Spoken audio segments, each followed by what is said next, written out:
Paz do Senhor, meu amado. Bem-vindo de volta à nossa escola bíblica. Nós estamos quase no finalzinho do livro do profeta Amós. Então, pega a sua Bíblia, pega o seu caderno de estudos, ora o Senhor, pede a Ele discernimento, entendimento, conhecimento, sabedoria, pede a Ele proteção, para que nós possamos desvendar dos seus mistérios. Hoje nós vamos fechar esta sexta parte que trata das 5 visões de juízo contra Israel.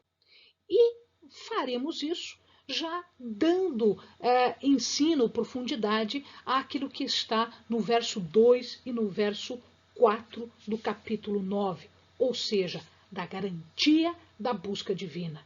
Em outras palavras, como vimos já no vídeo passado, não haverá lugar de abrigo seguro.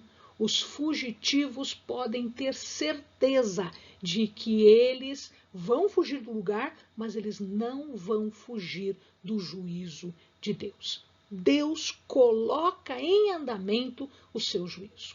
Seja no Sheol, que é essa região subterrânea habitada, a habitação dos mortos, né, que algumas pessoas naquela época entendiam como se fosse fora do alcance da soberania de Deus, seja no céu, que é o lugar de sua morada, seja no cume do Carmelo, que nós já vimos, como no fundo do mar Mediterrâneo. Não existe possibilidade de fuga. Foi Deus quem fez o universo, foi Deus quem fez todas as coisas e, portanto, Ele está onipresente e onisciente de todas as coisas. E por causa da sua onipotência, Ele alcançaria com poder, com autoridade, com soberania, todos os fugitivos e arrastando-os para o julgamento que eles merecem, que todos os rebeldes merecem. O cume do Carmelo e o fundo do mar Mediterrâneo são citados novamente. O cume do Carmelo, nós já vimos, é o ponto mais elevado daquela terra, daquela nação. As encostas tinham bosques, cavernas, tinha opção de esconderijo, mas não para Deus. Deus que fez tudo isso sabia exatamente onde as pessoas estavam. O fundo do mar é tão inacessível para um fugitivo quanto o Sheol ou o céu. O fundo do mar pertence a Deus. Lembre-se, portanto, o que aconteceu com o profeta Jonas. Ele não pôde se esconder de Deus. Aqui ele cita o Leviatã. O Leviatã, na ideia dos antigos, era como uma serpente marinha. E esse Leviatã, ele era um mito, era um personagem mítico de uma história, né, não verdadeira, mas que eles imaginavam ser como se fosse um deus que tinha poder, que era assustador.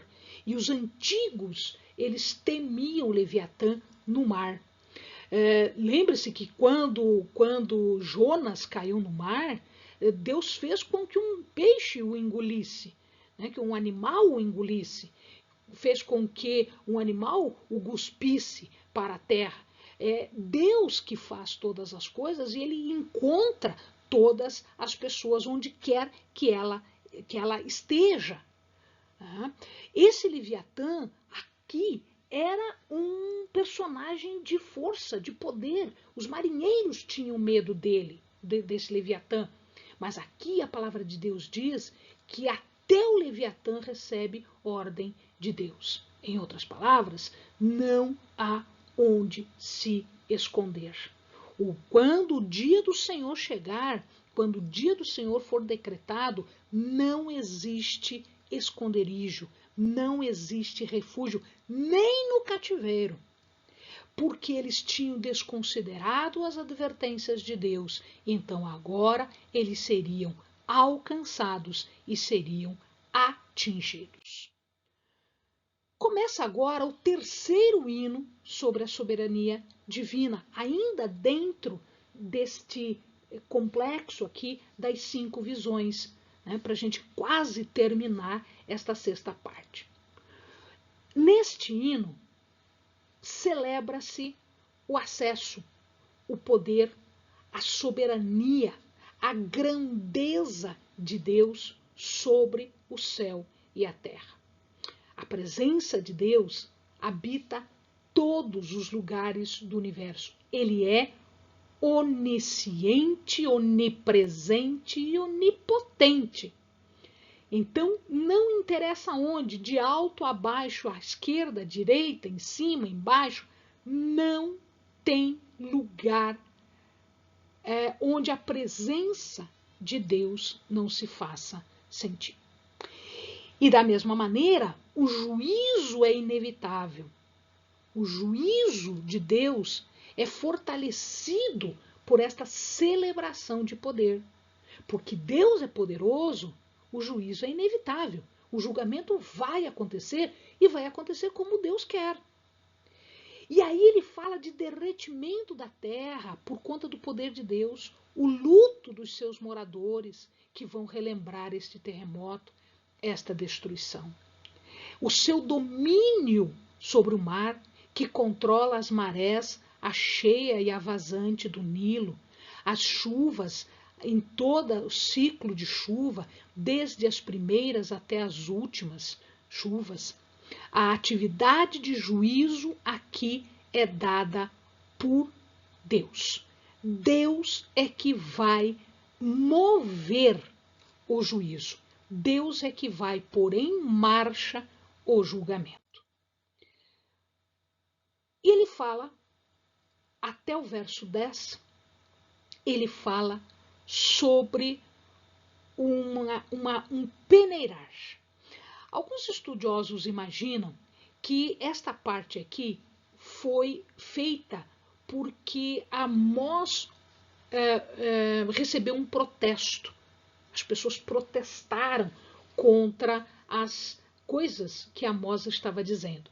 Então, esse discurso pode ser uma resposta a este protesto, mas pode ser também, já prevendo um protesto, ele já coloca os argumentos ao favor das profecias que ele está falando. Claro que as pessoas estão rejeitando a ameaça de julgamento. Elas estão zombando não só do profeta, mas como da palavra. E estão zombando e estão tentando tirar o direito, que nós já dissemos que é mais do que um direito, é um dever do profeta de pregar. Ao zombar de um comissionado de Deus, que está levando a palavra de Deus, eles estão zombando do próprio Deus. Se eles dizem que o profeta não tem direito de pregar esta palavra, eles estão questionando a autoridade do próprio Deus. Portanto, o julgamento vinha exatamente neste sentido.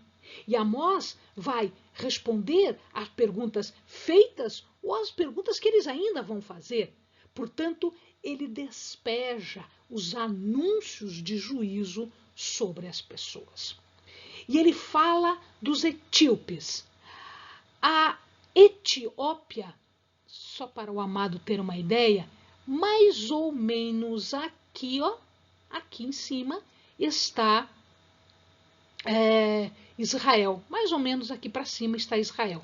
A Etiópia, naquela época, ficava aqui, abaixo do Egito. Então vinha o Egito, então tem toda a península do Sinai, o Egito e depois a terra de Cuxi. A terra de Cuxi, né, era a antiga terra, né, da Etiópia. Hoje a Etiópia não fica bem ali, tem uma diferençazinha de área. Mas naquela época, a Etiópia, o Cuxi, era dado a essa terra da Núbia. Esse reino, ele se estendia ao longo do rio Nilo. Aqui o rio Nilo ele deságua aqui, o delta do Nilo está aqui. O rio Nilo vem, corre por todo o Egito e ele entra aqui, ó, a primeira catarata do Nilo, segunda catarata, terceira catarata, quarta catarata, quinta catarata.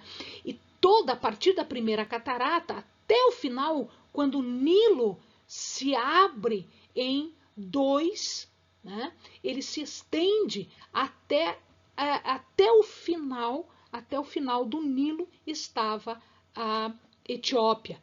Então, desde o que se chamava de Assuã até o sul, quando o Nilo se abre em dois braços aqui, né, ao norte da moderna Etiópia. Então, o Nilo aqui ele se abre em dois braços. Tá? Para Deus, os israelitas não eram mais importantes do que os etíopes. Os etíopes eram considerados um povo de longe, um povo sem importância, um povo insignificante. Pois muito bem, Deus está dizendo que eles são como os etíopes. Eles são tão insignificantes quanto os etíopes ou quanto os cuxitas, a terra de Cuxi. A segunda pergunta é feita para reconhecer que Deus havia administrado toda a imigração dos pagãos. Naquela época, a história mostra isso para nós, que houve toda uma migração dos filisteus. Os filisteus, imagina-se, devem ter visto de Caftor, que é mencionada na Bíblia. Caftor é a mesma coisa que Creta. E os sírios vieram de Kir. Nós já mencionamos os sírios lá atrás, eles vieram de uma terra de Kir e uma das punições para os sírios era exatamente serem exilados em Kir, de onde eles vieram. Então, quem fez estas migrações? Quem determinou que os povos se movessem pela terra? O próprio Deus. Foi Deus quem trouxe os filisteus, foi Deus quem trouxe os sírios ou os arameus.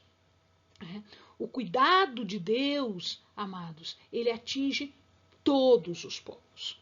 Povos distantes, povos hostis e também o povo que era chamado povo de Deus. Portanto, a lição que se tira aqui é que a soberania e o cuidado de Deus, ele vai além do cuidado de Israel e de Judá, do seu povo. Ele vai além das fronteiras. Ele alcança os outros povos.